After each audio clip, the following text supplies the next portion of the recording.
I'm Jason Sipe, and this is the Indiana Libertarian Update for the week of May 22nd, 2017. This week, we are joined by David Rheins. He's the Hoosier expat and executive director of the Marijuana Business Association. He currently lives in Washington State, but he will be in town for a presentation on June 6th at the Antelope Club, and by in town, I mean in Indianapolis. This will be the Indiana Libertarian Update's first ever event. We've got details on this, along with a very interesting interview with David Rheins in just a few minutes. But first, let's check on those libertarian events from around the state of Indiana. Kicking it off this evening, that is Tuesday, between 8 and 9 p.m., there's a conference call that's going to be hosted by Brett Bittner and the Libertarian Party. This is all about activist training and fundraising. So you can do this from the comfort of your home. I know this is last minute, and chances are it's a long shot that you're going to get in there. But if you're interested, all you have to do is send an RSVP email to rsvp@lp.org, and they'll get that information to you. Hopefully there's still time to make that happen. If not, we'll be keeping an eye for future events, future conference calls, and other training events for you libertarians throughout the state of Indiana. Our good friend Donald Rainwater will be hosting an event on the 2nd of this month. That is Friday of next week. Things are kind of spaced out as we get to the end of the month, especially here in central Indiana as the race takes precedent. But next Friday, June 2nd, between 7 and 8:30 p.m., you can support the 2nd on the 2nd. This is going to be a libertarian gathering at Tim's Shooting Academy of Westfield. Looks like there's going to be some range time set aside for all you good libertarians who want to get out and get some range time in. For more information, you can contact Donald Rainwater. I know he's looking forward to making this event happen, and he'll be looking forward to you helping out. The Libertarian Party of Monroe County is going to have their monthly meeting. That is on Saturday of next week from 4 to 5 p.m. at the Tailored Fit. That is in Bloomington. Tickets are available. It looks at epearl.com, but again, that's June 3rd, and that is at the Tailored Fit there in Bloomington, Indiana. Following that, from 5 to 6:30 p.m., there's going to be a discussion called Mobilizing Small Town USA for Liberty. Last week, we had Brandon Levy in as our interviewee, and he gave us some details about this and some of the other events they've been having in Monroe County with some real results, too. They're getting more activity out of not only the campus, but from throughout the large community. If you want more details on that, just check out last week's interview. It is available on Facebook and YouTube. The Higher Fellowship will be having a town hall meeting in Goshen. That's on Sunday of next week from between 1 and 4 p.m. It looks like this is going to be at a private residence. You can check that out on the Higher Fellowship webpage or on their Facebook page. You get details again. That's Sunday of next week, June 4th, from 1 to 4 p.m. And as promised, this is not the thing that we were promising. As promised, we're very excited to be hosting our first ever event here at the Indiana Libertarian Update. David Rheins is an expatriate of the state of Indiana. He currently lives in Washington State, but at the moment he's actually traveling across the nation, and he will be in Indianapolis on June 6th, and he's going to be talking about the cannabis industry, and with a specific focus on what people here in Indiana can do to prepare for the inevitable legalization that will come our way. Hopefully that comes sooner than later, but again, details on this will be happening on Tuesday, June 6th. That's at the Antelope Club. Got room for about 50 folks there, so make sure you get in here and RSVP as soon as possible. It's going to be a very interesting presentation. Not only is David Rheins, who has never spoke at the Antelope Club or participated in an event here in Indianapolis of this nature, we'll see him, but we'll also be getting some background information from our good friend Evan McMahon, who's going to bring us up to speed with what's been going on in the vaping community. They've certainly made some headway this legislative session, but at the same time, there was some shenanigans going on, and Evan's going to bring us up to speed on some of those details before David Rheins takes over as the key presenter for the evening. Okay, that is on June 6th, and you can find details about that at our Indiana Libertarian Update Facebook page. Okay, now let's switch gears here a little bit. We do have our interview with Mr. Rheins. I think you're going to find this very interesting. Now, usually I try to have video interviews, but due to the circumstances of David traveling cross country, he was on a deserted highway somewhere in New Mexico when we caught up with him. Let's give this a lesson. I think you're going to find this very interesting. Well, we're very excited here at the Indiana Libertarian Update to be joined by David Rheins. David Rheins will be the keynote speaker for our upcoming Indiana Cannabis Chat 1.0, our very first event that we're putting on through the Indiana Libertarian Update. We're joined via telephone from the vast reaches of New Mexico today by David Rheins. David, how are you doing today? I'm great. Yes, Jason, thank you, first of all, for having me, and congratulations for creating your new podcast. Yeah, I am on a Manifest Destiny tour.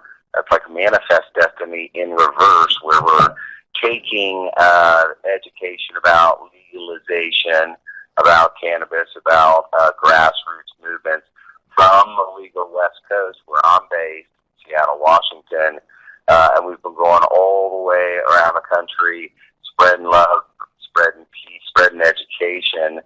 And so since I'm a Hoosier, a boy born and bred, I'm looking forward to coming back and talking about cannabis and talking about hemp and really just having a great educational and networking event. So yeah, thank you. Absolutely. Well, what once seemed so far out of grasp is certainly at least seems on the horizon, if not coming soon here to the state of Indiana. You mentioned that you are from Indiana. By way of introduction, tell us a little bit about yourself and your background and how you ended up as the executive director of the Marijuana Business Association in Washington State.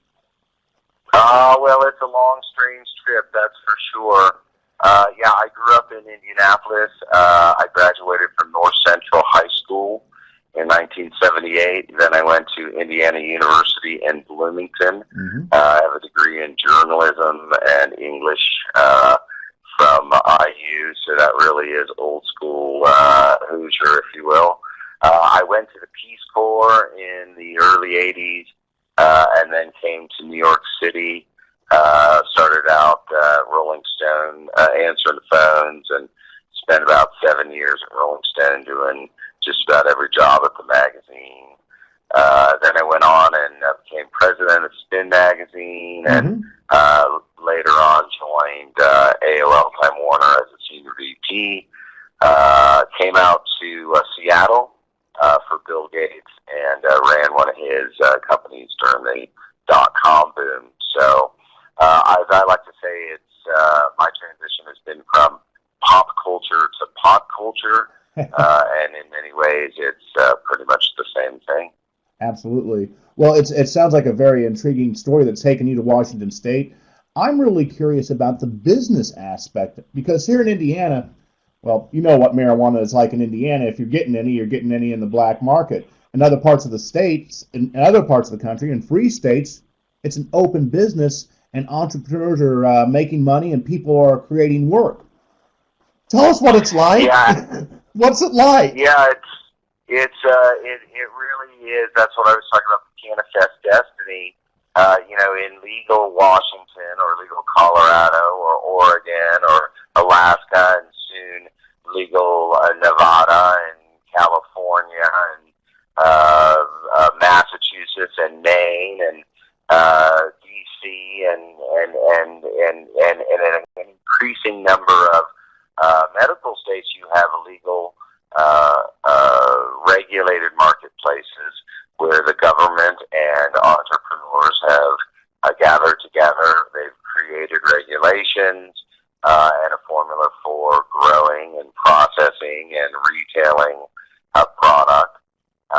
In Washington, it's very much like a traditional retail experience with branded product and boutique-like stores and helpful bud tenders who will provide you access to a whole variety of product, from flour in every strain and varietal you can think of, to oils and concentrates and waxes and vaporizers and a whole suite of edibles and medibles, from savories to confections, soda pop to tinctures and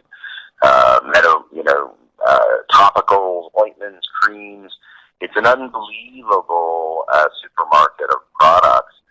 Compare that to an illegal underground market where essentially you're getting mostly flour, perhaps a little bit of oil or concentrate, but certainly not the kind of variety that you're getting out west. Now, I was on a recent trip to Colorado. I consider myself well versed in the ways of cannabis, and how I got to be well versed, we'll leave that to people's imagination. But I would go to Colorado, and it was apparent to me that I knew nothing about cannabis, and there's a whole new world out there. I'm really curious who the people are behind the commercial and the business aspect of cannabis. Are these, reformed hippies from the 60s and 70s? Are these astute businessmen, or all points in between? It is all points in between. Yeah, you certainly. The first thing I would say is number one, all due props to organizations like Normal, Keystropp, and his boys from the 70s, and they reached me even back in the 70s in Indianapolis. Without whom there'd be no legal market. All props to the underground growers, breeders, folks who have maintained the strain, the seed banks, who in places like Humboldt, California, or Ashland, Oregon, or All Points, Washington, and British Columbia have perfected the art of growing and have produced these wonderful variety of strains and have mapped those to a real medical need. The whole legalization market started back in the mid-90s in California under the Compassionate Care Act, where you basically had advocates who were growing marijuana for AIDS patients who otherwise couldn't get any kind of treatment. You've got a lot of those folks, a lot of those heritage growers from the 60s, as well as traditional agricultural folks, farmers, botanists, folks who, have been growing perhaps as backyard for years. And then you have a whole new crop of entrepreneurs coming from young folks who grow up with cannabis. A lot of this is on the West Coast, right? Colorado, Washington, Oregon. And so in those places, the culture was much more sympathetic to cannabis lifestyle.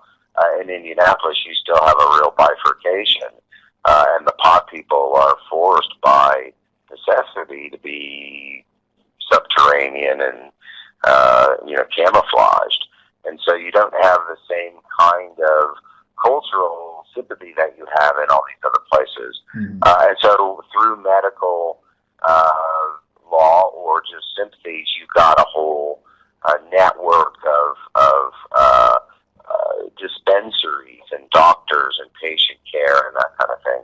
And those folks have many migrated over to legal cannabis, particularly in places where medical is part of that. And then there's lots of folks like me who have been cannabis consumers or enthusiasts for years, but professionals in law or accounting or marketing or technology, laboratories, distribution, retail. Really, this is a revolution from a legal business standpoint that provides opportunity to everyone along the spectrum, whether you work in the fields directly with a plant, work at retail, work in packaging, manufacturing, distillation, testing, sales, marketing, you name it, there's jobs being created. And at this point, there are billions of dollars in legal sales, more than $6.5 billion last year.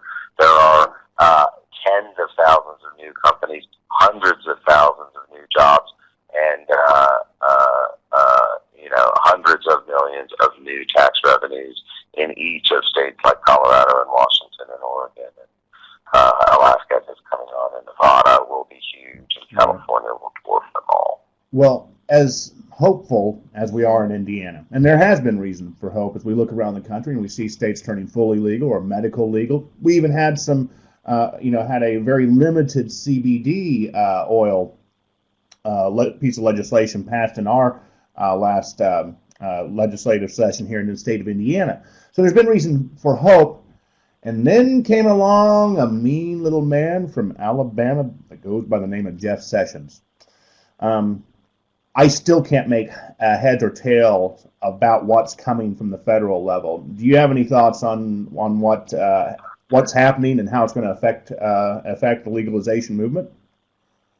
Well, I have lots of thoughts and lots of fear and loathing. That's the term our Godfather Hunter told us. Mm-hmm. Yeah, these are scary days. I've been in the legal pot business for the last 5 years, and I would say up to this point, it's been blue skies. I think that what you see in Jeff Sessions and folks like Chris Christie and Rudy Giuliani is the last gasp of the drug warriors.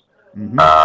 It's the last opportunity to, quote, make America, drug-free again. And I think what they're finding is there's very little receptivity. The American public have not responded. The states, the governors in legal states have all bandied together, and their states' attorneys general have activated to resist that. You've seen in Congress for the first time coalitions being formed to try to reform the financial laws to make banking more accessible to these legal markets. You've seen folks, they defanged in the latest budget extension any federal funds to prosecute medical marijuana. There's a lot of saber rattling. I don't know there's much appetite for it, and certainly Trump and his boys have a lot of flames on the frontiers and a lot of battles to fight before opening up this well-financed and increasingly well-organized new budding industry that represents, by the way, the fastest-growing industry in America. Absolutely, and it would be a folly to try to curb that at this point.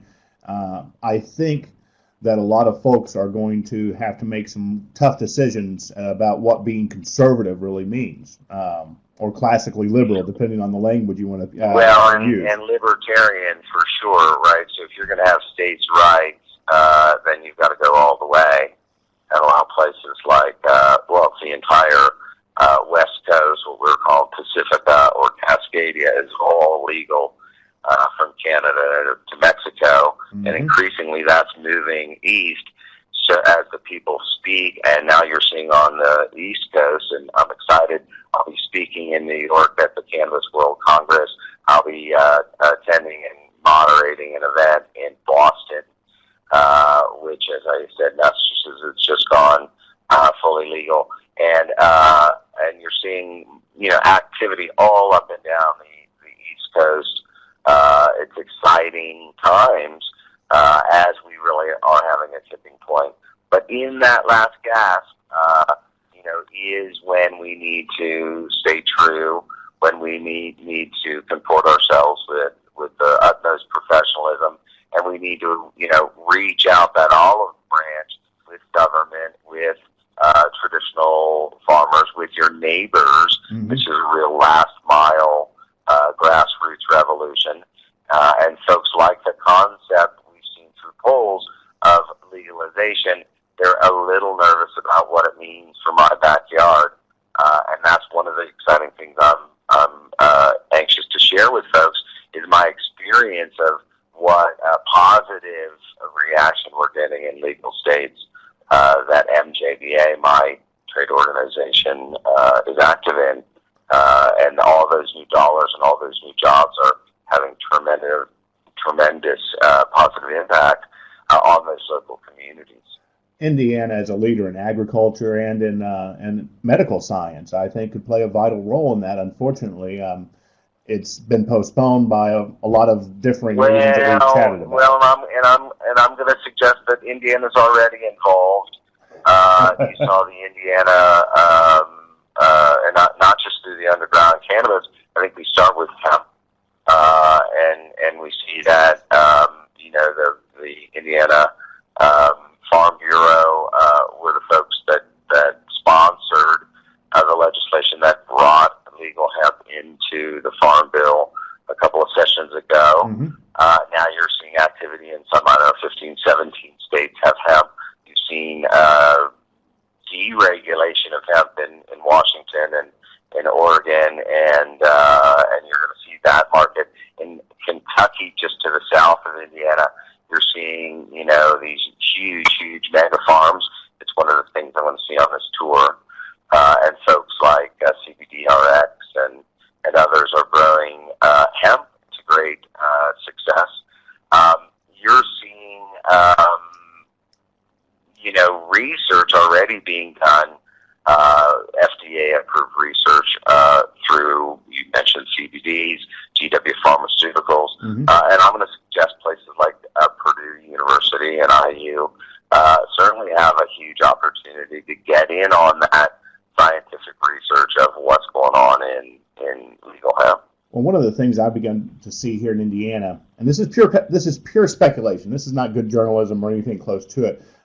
We really have not heard much from Eli Lilly and Company or Big Pharma and Roche Diagnostics, these type of companies in Indiana. And what I'm beginning to wonder is if they aren't actually preparing for legalization. Well, they're already involved in it, right? And Right. always have been. They'll always have been. So, the dirty secret is, while there's been little official, research, there are, in fact, programs and grows and always have been associated with these pharmaceutical companies back before prohibition of cannabis in pre-30s. You saw every one of those companies have their own cannabis medicines, and they're certainly aware of the impact and success of CBD treatment for things like epilepsy and grand seizure disorders, Dravet syndrome, that kind of thing. Well, I'm confident that somewhere locked deep within the vaults of Eli Lilly and Company lie the remaining seeds of Cannabis americanus, the fabled I lost. think it's not in a vault, my brother. I'm going to suggest it's more active than that. So big pharma is. I'd be very surprised if they didn't have active grows. They're just not talking about it. Big pharma is involved in legal cannabis. They're buying up land. They're buying up water rights. They're buying trademarks. They're participating in the ancillaries. Companies like Monsanto are already in the greenhouse and lighting business. General Hydroponics. Scott's is doing the same thing. Montana is doing cannabis research, we think, down in places like Costa Rica. So this is a global thing. Just, even if you may not see it in West Lafayette, doesn't mean that Eli Lilly doesn't have a place somewhere, a research thing. Well, this is all moving towards legalization, right? So that's not a conspiracy theory. It is moving towards legalization. We're having the fight over how we structure the industry and who gets paid. Well, and that's one of the things I don't want to preview preview too many questions that we might ask when we see you here in a couple of weeks in Indianapolis. But I am curious, for those of us in the state of Indiana who might envision being involved in the business end of cannabis, is there anything that you could be doing now to prepare for legalization if you're wanting to engage in the commerce of it when it becomes legal? And the first thing is to understand that just because you live in Indiana doesn't mean you don't play in a national perspective. Doesn't mean there's not opportunity for you in those places that have more liberal rules, right? I mean, we live in a digital society, and so we'll talk about lots of ways that you can get involved. But yeah, from an investment, from an employment, from a marketing standpoint, there's lots of this industry that don't touch the plant. In fact, most of it doesn't touch the plant. Right? So I'm going to a finance and investment forum in Boston in June, and it's all from New Englanders who are looking to invest their money in the West Coast legal cannabis business. Most of them are not interested in touching the plant, so they'll put their money in real estate or logistics or branding or technology. There's a whole host of other plans. Well, we're really looking forward to discussing all those aspects of the cannabis industry with you when you visit us on June 6th. That will be at the Antelope Club in Indianapolis. Have you ever been to the Antelope Club before? You know, Jason, I'm not going to admit to being at the Antelope Club. Or if I was there, I was not in my right mind. So I'm not sure that I have. Well, what am I in for? The Antelope Club is actually a well-established private club. It's right at catty corner to the Federal Building on Delaware Street, just north of downtown. It's been through highs and lows. In recent years, it's really been on an upswing. It's kind of a political no man's land where all the politicos go to chat and enjoy cigars and enjoy beverages. But it's also kind of one of the things that what happens at the Antelope Club stays at the Antelope Club. So fantastic. Well, I'm looking forward to our discussion. Thank you, Jason, for this talk, and we'll really drill down together when we all gather at the Antelope Club. I'm really looking forward to that, and I'm looking forward to sharing. We've got some free stuff. This has, I know, a cannabis free event, but we do have some branded products, some curved papers, stickers. I'm on a Cannabis Destiny tour that's sponsored by Curved Rolling Papers, and there's another way that you can play, right? They've innovated and found a new product. So looking forward to sharing the revolution. So thank you very much. David, we're looking forward to it. We'll see you in a couple of weeks, and safe travels until then. Cheers. Bye now. Okay, there's David Rheins, the Executive Director of the Marijuana Business Association. Yes, well, the rest of the country is enjoying the benefits of the greatest boon in employment going, period. There is no sector growing faster than the cannabis industry. Here in Indiana, nope, isn't going to happen. Not anytime soon. Let's see if we can change that. We're going to start the discussion. Again, the Indiana Libertarian Update is happy to host this event. It is June 6th from 7 to 8:30 p.m. We don't have the Eventbrite ticket set up. I need to make that happen. I'll try to get that going in the next day or so. But again, Antelope Club Indianapolis, meet with David Rheins, Evan McMahon, and a lot of like-minded folks who are ready to jump in with both feet and enjoy freedom and freedom of commerce. If you have a news story, event, or meeting you want us to pass along, just send us a message via Facebook or drop me an email. I am jsipe at sipesociety.com. That email again, jsipe at sipesociety.com. Till next time, I'm Jason Sipe, and I'll see you